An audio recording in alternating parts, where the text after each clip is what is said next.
ಜೀವಿಸುತ್ತಿರುವ ಶ್ರೋತ್ರಿಯ ಬ್ರಹ್ಮನಿಷ್ಠ ಸದ್ಗುರು ಅಪ್ಪಾಜಿಯವರ ಪಾದಾರವಿಂದಗಳಲ್ಲಿ ಕೊಡಮಟ್ಟು ಈ ಮಂಗಲಮಯ ಕಾರ್ಯಕ್ರಮಕ್ಕೆ ಕಾರಣೀಕರ್ತಳಾದ ಜಗನ್ಮಾತೆ ಗುಡ್ಡಾಪುರದ ದಾನಮ್ಮ ತಾಯಿಯ ಪಾದಾರವಿಂದಗಳಲ್ಲಿ ಅನಂತ ಪ್ರಣಾಮಗಳನ್ನು ಸಲ್ಲಿಸಿ ಹಾಗೂ ಈ ರಾಂಪುರ ಗ್ರಾಮದ ಕ್ಷೇತ್ರಾಧಿಪತಿಯಾದಂಥ ಬಬಲಾದಿ ಸದಾಶಿವ ಅಜ್ಜವರ ಪಾದಾರವಿಂದಗಳಲ್ಲಿ ತ್ರಿಕರಣಪೂರ್ವಕವಾಗಿ ವಂದಿಸಿ ತಮ್ಮೆಲ್ಲರ ಅಂತಃಕರಣದಲ್ಲಿ ಸದಾ ಸ್ವಯಂ ಪ್ರಕಾಶನಾಗಿ ಬೆಳಗುತ್ತಿರುವ ಆ ಪರಮಾತ್ಮನಿಗೂ ನಮಸ್ಕರಿಸಿ ಶಿವಸ್ವರೂಪಿಗಳೇ ತಮಗೆಲ್ಲರಿಗೂ ಶರಣಾರ್ಥಿಗಳು. ಯಾವ ಈ ರಾಂಪುರ ಗ್ರಾಮದಲ್ಲಿ 15 ದಿವಸಗಳ ಪರ್ಯಂತರವಾಗಿ ದೇವಿಯ ಪುರಾಣವನ್ನು ಗುಡ್ಡಾಪುರ ದಾನಮ್ಮ ತಾಯಿಯ ಪುರಾಣವನ್ನು ಆಧಾರವಾಗಿ ಇಟ್ಟುಕೊಂಡು ವಿಷಯವನ್ನು ಪ್ರತಿಪಾದನೆ ಮಾಡ್ತಾ ಬಂದಿದ್ದೇವೆ. ನಿಜವಾಗಿಯೂ ಕೂಡ ಈ ತಾಯಿಯ ಚರಿತ್ರೆ ಕೇಳಿದವರ ಜನ್ಮ ಪಾವನನೂ ಆಗುತ್ತದೆ, ಅವರಿಗೆ ಸುಖ ಶಾಂತಿನೂ ಕೂಡ ಆ ತಾಯಿ ಕರುಣಿಸ್ತಾಳ ಅಂತ ತಿಳ್ಕೊಂಡು ವರದಾನ ಬರುತ್ತೆ. ಇದನ್ನು ಯಾರು ಕೇಳ್ತಾರೆ ಅವರಿಗೆ ತಾಯಿ ವರದಾನ ಕೊಟ್ಟಿದ್ದಾಳೆ.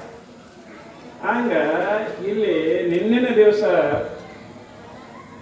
ಯಾವ ತಾಯಿ ದಾನಮ್ಮ ತಾಯಿ ಬಸವ ಕಲ್ಯಾಣದಿಂದ ಎಲ್ಲಿ ಬಂದಳು ಅಂತ ಕೇಳಿದ್ರೆ, ಎಲ್ಲ ಶರಣರ ಸಂಘವನ್ನ ಮಾಡಿಕೊಂಡು ಎಲ್ಲ ಶರಣರಿಗೆ ಭೇಟಿಯಾಗಿ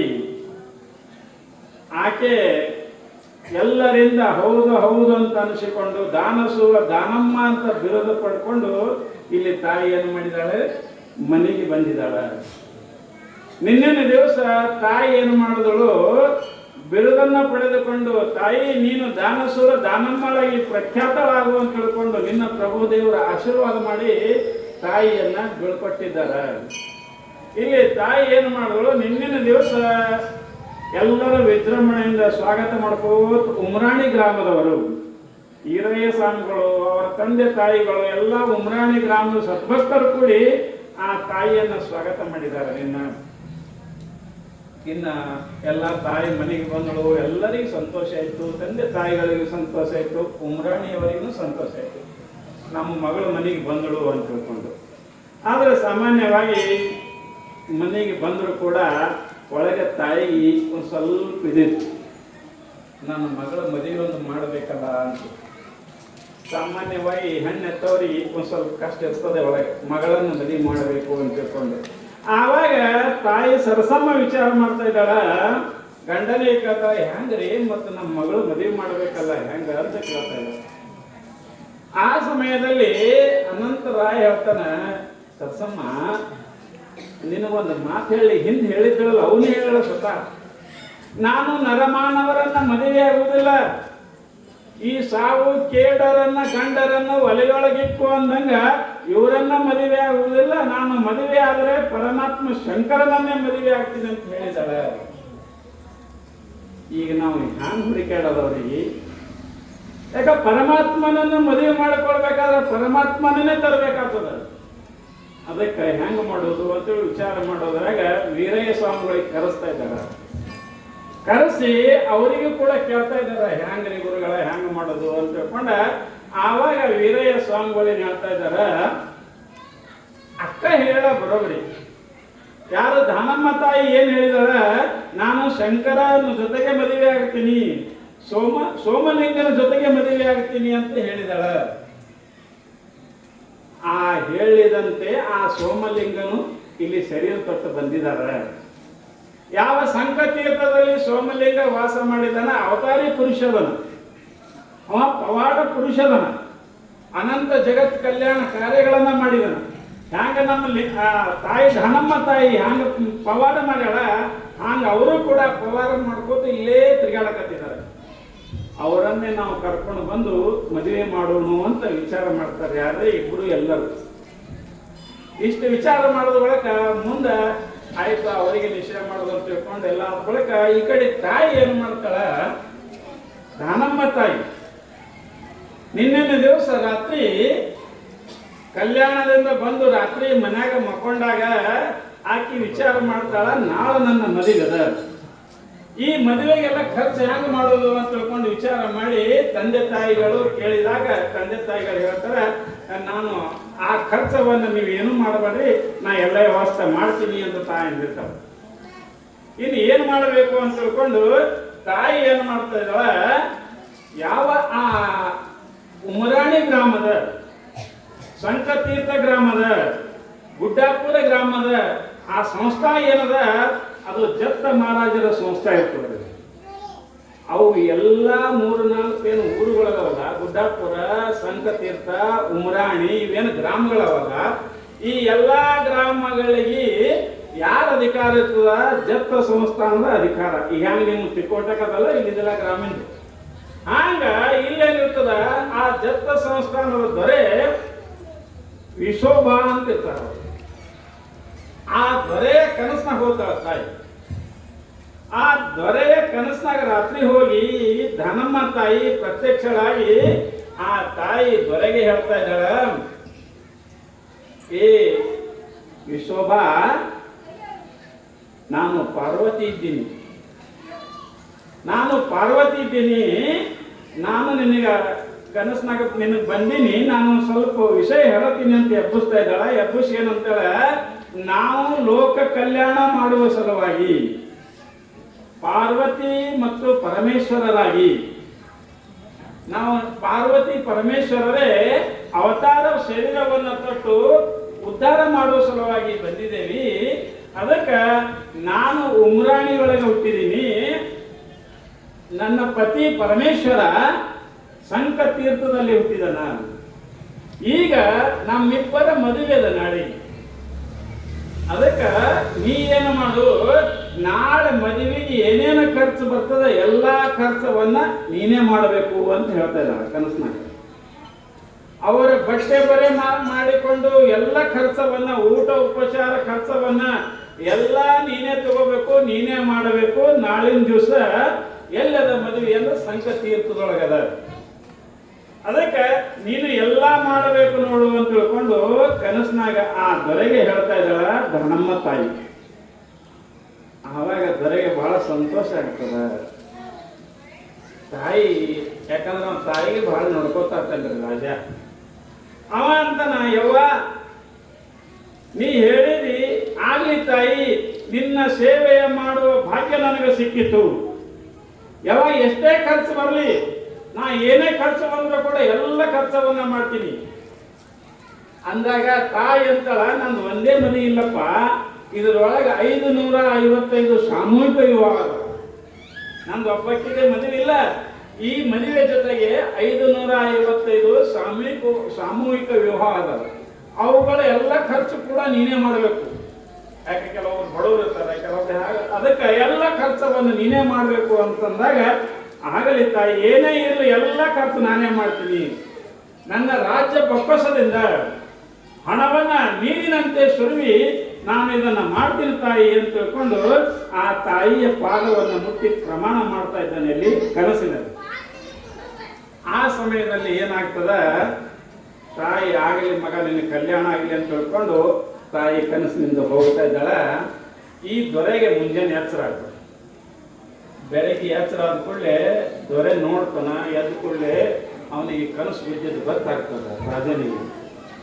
ಆ ದೊರೆ ವಿಚಾರ ಮಾಡ್ತಾ ಇದ್ದಾನ, ನನಗರೆ ಹಿಂಗೆ ಕನಸು ಬಿತ್ತು, ಇನ್ನು ಇವತ್ತೇ ಅದ ಮದುವೆ, ಇನ್ನು ಹ್ಯಾಂಗೆ ಮಾಡಬೇಕು ಅಂತ ತಿಳ್ಕೊಂಡು ಪಟ್ಟಕನೇ ಎಲ್ಲ ಸಭವನ್ನ ಕರೀತಾ ಇದ್ದಾನ. ಎಲ್ಲ ಮಂತ್ರಿ ಮಂಡಲವನ್ನ ಕರೆದು ಎಲ್ಲ ಸೇವಕರನ್ನ ಕರೆದು ಏನ್ ಹೇಳ್ತಾ ಇದ್ದಾನ, ನೋಡ್ರಿ ನೀವೆಲ್ಲರೂ ಕೂಡಿ ಏನ್ ಮಾಡಬೇಕು, ಇವತ್ತ ತಾಯಿ ದಾನಮ್ಮ ತಾಯಿ ಮದುವೆ ಅದ, ಅದರ ಜೊತೆಗೆ 555 ಸಾಮೂಹಿಕ ಮದುವೆ ಕೂಡ ಅದ. ಅದಕ್ಕೆ ನೀವು ಎಷ್ಟೇ ಖರ್ಚು ಬಂದರೂ ಕೂಡ ನನ್ನ ಬೊಕ್ಕಸದಿಂದ ಹಣವನ್ನು ತೆಗೆದು ಎಲ್ಲ ವ್ಯವಸ್ಥೆ ಮಾಡ್ರಿ ಅಂತ ಹೇಳ್ತಾ ಇದ್ದಾನೆ. ಮಂತ್ರಿ ಹೇಳ್ತಾ ಇದ್ದಾನೆ, ಮಂತ್ರಿ ನೀ ಹಣವನ್ನು ತೆಗೆದುಕೊಂಡು ಎಲ್ಲ ಕಡೆ ಮಂಗಲ ಕಾರ್ಯಾಲಯಕ್ಕಾಗಲಿ ಎಲ್ಲ ಪ್ರತಿಯೊಂದು ವ್ಯವಸ್ಥೆ ಮಾಡು, ತಳಿರು ತೋರಣ ಕಟ್ಟು, ರೋಡ್ ಸ್ವಚ್ಛ ಮಾಡಿಸು, ಏನೇ ಖರ್ಚು ಬರಲಿ ಅಡಿಗೆ ವ್ಯವಸ್ಥೆ ಮಾಡಿಸು, ದಾರಿ ಉದ್ದಕ್ಕೂ ಅನ್ನ ಛತ್ರಗಳನ್ನ ಮಾಡು, ಮತ್ತ ಅರವಟ್ಟಿಗೆಗಳನ್ನಿಡು ಅಂತೆಲ್ಲ ಹೇಳ್ಬಿಡ್ತಾನೆ.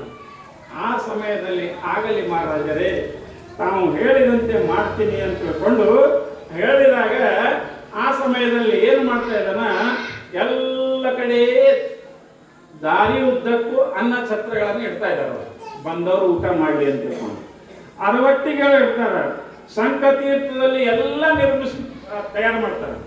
ಯಾಕಂದ್ರೆ ಮದುವೆಯಲ್ಲಿ ಸಂಕ ತೀರ್ಥದಾಗಿತ್ತು. ಎಲ್ಲ ತಯಾರು ಮಾಡ್ತಾರೆ, ಎಲ್ಲ ಹಂಗೆ ಮಾಡ್ಕೋತ ಬರ್ತಾರ. ಆವಾಗ ಇಲ್ಲಿ ಏನಾಗ್ತದೆ ಅಂತ ಹೇಳಿದ್ರೆ ಉಮರಾಣಿಯಿಂದ ಜತ್ತದಿಂದ ಉಮರಾಣಿಯವರೆಗೆ ತಳಿರು ತೋರಣವನ್ನ ಕಟ್ಟಿಸ್ತಾ ಇದ್ದಾನೆ ರಾಜ.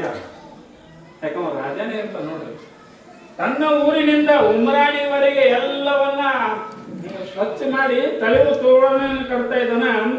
ಎಲ್ಲವನ್ನ ಅರವಟ್ಟಿಗೆ ಇಡ್ತಾನೆ, ಅನ್ನ ಪ್ರಸಾದವನ್ನು ಇಡ್ತಾನೆ, ಎಲ್ಲ ಮಾಡ್ತಾ ಇದ್ದಾನ. ಅದಲ್ಲದೆ ಉಮರಾಣಿಯಿಂದ ಸಂಕ ತೀರ್ಥದವರೆಗೆ ಎಲ್ಲ ವ್ಯವಸ್ಥೆಯನ್ನ ಮಾಡ್ತಾ ಇದ್ದಾನ ರಾಜ. ಉಮರಾಣಿಯಿಂದ ಸಂಕ ತೀರ್ಥದವರೆಗೆ ಎಲ್ಲ ಊಟದ ವ್ಯವಸ್ಥೆ, ನೀರಿನ ವ್ಯವಸ್ಥೆ, ಕೂಡಕ ಜಾಗದ ವ್ಯವಸ್ಥೆ ಎಲ್ಲ ಆಜು ಬಾಜು ಎಲ್ಲ ಬಳಸ್ ತೆಗೆದು ತಳಿರು ತೋರಣಗಳಿಂದ, ಮಾವಿನ ಕಂಬಗಳಿಂದ ಮತ್ತು ಹೂಗಳಿಂದ ನೋಡಾಕ ಹೆಂಗಿದು ಕೈಲಾಸ ಕಂಡಂಗೆ ಕಾಣಬೇಕು ಅಂತ ತಿಳ್ಕೊಂಡು ಎಲ್ಲವನ್ನ ಸ್ವಚ್ಛ ಮಾಡ್ತಾ ಇದ್ದಾನ. ಸ್ವಚ್ಛ ಮಾಡಿ ಎಲ್ಲ ವ್ಯವಸ್ಥೆ ಮಾಡ್ತಾ ಇದ್ದಾನ. ಮಾಡಿದ ಕೂಡಲೇ ಸ್ವತಃ ರಾಜ ಮುಂದೆ ನಿಂತು ಮಾಡ್ತಾನ್ರಿ ಎಲ್ಲ ವ್ಯವಸ್ಥೆ. ಇನ್ನು ಇಷ್ಟೆಲ್ಲ ಮುಂದೆ ನಿಂತು ಮಾಡಿದಾಗ ರಾಜ ತನ್ನ ರಾಣಿಗಂತನ ಅಲ್ಲ, ನಾವು ಎಲ್ಲ ವ್ಯವಸ್ಥೆ ಮಾಡ್ಬೇಕಾದ್ರೆ ಇನ್ನ ಮದುಮಕ್ಕಳಿಗೆ ಅರಿವಿ ತಗೋಬೇಕಲ್ಲ ಅಂತ. ಹೌದ್ರಿ, ಅರಿವಿ ತಗೋಬೇಕು. ಅವಾಗ ರಾಣಿ ಅಂತಾಳ, ನಾನು ಹೆಣ್ಮಕ್ಳ ಅರಿವೆಲ್ಲ ತಗೋತೀನಿ, ನೀವು ಗಂಡಸೂರ ಅರಿವಿ ನೀವೆಲ್ಲ ತಗೊಂಡ್ಬಿಡ್ರಿ ಅಂತ. ಆಗಲಿ ಅಂತ ತಿಳ್ಕೊಂಡು ಆ ಜತ್ತ ಸಂಸ್ಥಾನದ ರಾಣಿ ಅವ್ರಿಗೆ ಎಷ್ಟೆಷ್ಟು ಅರಿವಿ ಹತ್ತವ ಎಲ್ಲ ಸೀರೆಗಳನ್ನ ಅವಕ್ಕೆ ಏನೇನು ಮದುವೆಗೆ ಏನೇನು ಬೇಕು ಆ ರಾಣಿಯನ್ನ ಎಲ್ಲ ಮಾಡ್ತಾ ಇದ್ದೀವಿ. ಈ ಕಡೆ ರಾಜ ಏನ್ ಮಾಡ್ತಾನ, ವಧುಗ ವರಕ್ಕೆ ಏನೇನು ಬೇಕು ಆ ಅರಿವೆಗಳನ್ನ ಇದು ಎಲ್ಲವನ್ನ ಖರೀದಿ ಮಾಡ್ತಾ ಇದ್ದಾನ. ಯಾರು ರಾಜ ಎಲ್ಲ ವ್ಯವಸ್ಥೆ ಮಾಡ್ತಾನ. ಸ್ವತಃ ರಾಜನೇ ಬರೇ ಬಟ್ಟೆ ಅಲ್ಲದೆ ಎಲ್ಲರಿಗೂ ಬಂಗಾರ, ಮದುವೆ ಬಂಗಾರ ಕೊಟ್ಟಿಲ್ಲ. ಮತ್ತೆ ಹಳೆ ಸಟ್ಕೋತಾನ ಗೊತ್ತ ನೋಡ್ರಿ, ಪರಮೇಶ್ವರ ಮತ್ತ ಸಟ್ಕೋತಾನ, ಅವನಿಗೆ ಹಾಕ್ಬೇಕಲ್ಲ ಮತ್ತೆ ಅವನಿಗೆ ಮೂಂಗಿಲ್ಲ ಅವಾಗ ಎಲ್ಲ ಸಾಮಾನ ಹಿಂಗೆಲ್ಲ ಬಂಗಾರ ಬೆಳ್ಳಿ ಎಲ್ಲ ತಗೋತಾರೆ. ಎಲ್ಲ ತಗೊಂಡು ಏನು ಮಾಡ್ತಾರೆ, ವ್ಯವಸ್ಥೆ ಮಾಡ್ತಾ ಇದ್ದಾರೆ. ವ್ಯವಸ್ಥೆ ಮಾಡಿ ರಾಜ ಎಲ್ಲ ವ್ಯವಸ್ಥೆವನ್ನು ಮಾಡ್ತಾನ. ಊಟದ ವ್ಯವಸ್ಥೆ ಎಲ್ಲ ಮಾಡಿಬಿಡ್ತಾನೆ. ಇನ್ನ ಈ ಕಡೆ ತಲೆ ವ್ಯವಸ್ಥೆ. ಇನ್ನ ತಾಯಿ ನಿನ್ನಿನ ದಿವಸ ಕಲ್ಯಾಣದಿಂದ ಬರುವಾಗ ಎಲ್ಲ ಶಾಂದ್ರಿಗೆ ಹೇಳಿ ಬಂದಿದ್ರು. ಎಲ್ಲ ಶಾಂದ್ರಿಗೆ ಆಮಂತ್ರಣ ಕೊಟ್ಟಿದ್ರು. ಎಲ್ಲರೂ ಬರ್ರಿ ಅಂತ ಹೇಳಿದ್ರು. ಹಾಗೆ ನೀವು ಉಮರಾಣಿಯವರು ಎಲ್ಲರೂ ಬಂದಿರಿ ಲಗ್ನಕ್ಕೆ, ಹಂಗ ತಾಯಿನೂ ಕೂಡ ಎಲ್ಲ ಶರಣರಿಗೆ ಎಲ್ಲರಿಗೆ ಹೇಳಿ ಬಂದಿದ್ರು, ನಾಳೆ ನನ್ನ ಸಂಕ ತೀರ್ಥದಾಗ ಪರಮೇಶ್ವರನ ಜೊತೆಗೆ ನನ್ನ ವಿವಾಹದ ತಾವೆಲ್ಲರೂ ಬರಬೇಕು ಅಂತ ತಿಳ್ಕೊಂಡು ಇಲ್ಲಿ ಭಿನ್ನಯಿಸಿ ಕೊಟ್ಟಿದ್ದಳು ನಿನ್ನಿನ ದಿವಸ. ಆಗ ಎಲ್ಲ ಶರಣರು ಏನು ಮಾಡ್ತಾ ಇದ್ದಾರ, ಬರಕ್ ಹೋಗು ನಡ್ರಿ ಅಂತ ತಿಳ್ಕೊಂಡು ಕಲ್ಯಾಣದಿಂದ ಬಸವಣ್ಣ, ಚನ್ನ ಬಸವಣ್ಣ, ಗಂಗಾಂಬಿಕೆ, ನೀಲಾಂಬಿಕೆ ಎಲ್ಲರೂ ಬರ್ತಾ ಇದ್ದಾರ. ಆಗಿತ್ತ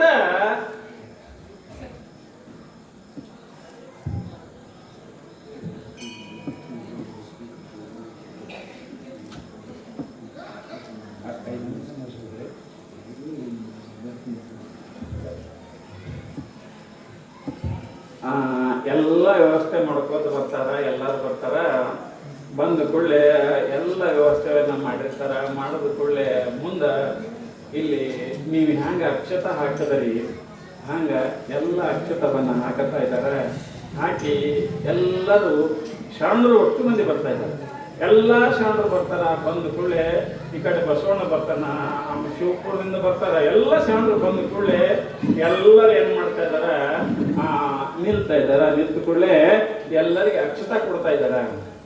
ಅಕ್ಷತ ಕೊಟ್ಟು ಏನ್ ಮಾಡ್ತಾ ಇದ್ದಾರ, ಎಲ್ಲರಿಗೆ ಹೇಗೆ ಗುರುಗಳಂದ್ರಲ್ರಿ ಹಂಗ ಮಂತ್ರ ಅಂದು ಎಲ್ಲರಿಗೆ ಅಕ್ಷತ ಹಾಕ್ತಾ ಇದ್ದಾರ.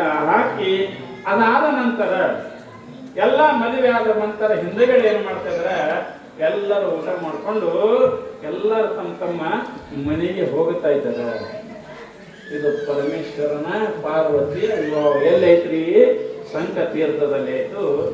ಆದ್ದರಿಂದ ಈ ಸಂಕತೀರ್ಥದಲ್ಲಿ ಪರಮಾತ್ಮನೆಲ್ಲ ಮದುವೆ ಆದ ಬಳಿಕ ಎಲ್ಲ ಬಂದಂಥ ಬಸವಣ್ಣನವರೆಲ್ಲರೂ ಪ್ರಸಾದ ಮಾಡ್ಕೊಂಡು ಹೋಗ್ತಾರೆ.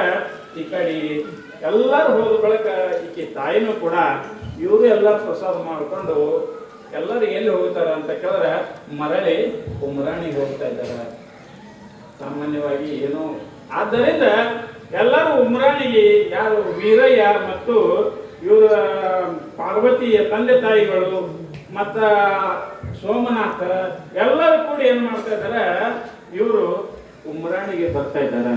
ಆದ್ದರಿಂದ ಇವತ್ತಿನ ವಿಷಯ ಇಷ್ಟೇ ಮಾಡಿಕೊಂಡು ಮತ್ತೆ ನಾಳೆಗೆ ವಿಷಯವನ್ನು ಪ್ರವಚನ ಮಾಡೋಣ ಅಂತ ತಿಳ್ಕೊಂಡು ಇವತ್ತಿನ ಈ ನನ್ನ ವಾಕರೂಪ ಸೇವೆಯನ್ನು ಗುರುವಿನ ಚರಣಕ್ಕರ್ಪಿಸಿ ಮುಕ್ತಾಯ ಮಾಡ್ತೀನಿ. ಜಯ ಮಂಗಲಂ ಜಯ ನಮಃ ಪಾರ್ವತೇಶ್ವರ ಮಹಾದೇವ.